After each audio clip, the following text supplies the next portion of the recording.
Changes which are to come can only come as a result of a program worked out by black people. And for black people to be able to work out a program, they need to defeat the one main element in politics which was working against them, and this was the psychological feeling of inferiority.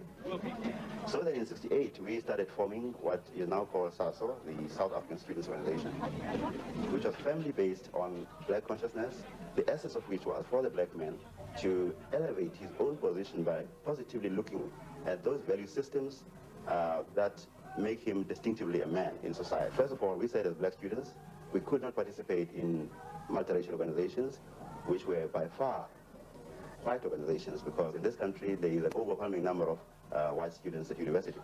And secondly, these organizations were concentrating mainly on problems which were affecting the white student community, which meant that NUSAS as an organization gave political opinions which were largely affected by the whiteness of that particular organization.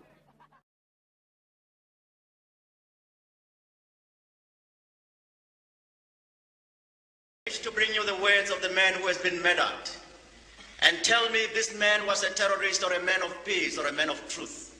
Steve Biko said, "No race possesses the monopoly of beauty, intelligence, force, and there is room for all of us at the rendezvous of victory." Oh, Biko, Biko, because Biko.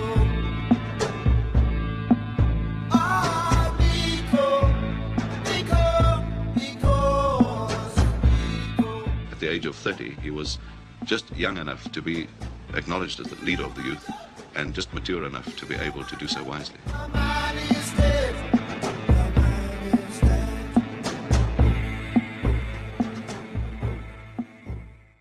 We see a completely non-racial society. We don't believe, for instance, in the so-called guarantees for minority rights, because guaranteeing minority rights implies the recognition of portions of the community on a race basis. We believe that in our country there shall be no minority, there shall be no majority, there shall just be people. And those people will have the same status before the law, and they will have the same political rights before the law. So in a sense, it will be a completely non-racial egalitarian society. Will the vast number of blacks, after all their experiences, be able to live a life without giving vent to feelings of revenge, of Yes, we believe it is the duty of the vanguard political movement which brings about change to educate people's outlooks. I mean, in the same way that blacks have never lived in a socialist economic system, they're going to learn to live in one. In the same way that they've always lived in a racially divided society, they're going to learn to live in a non-racial society. They've got many things to learn, and all these must be brought to them and explained to the people by the vanguard movement, which is leading the revolution.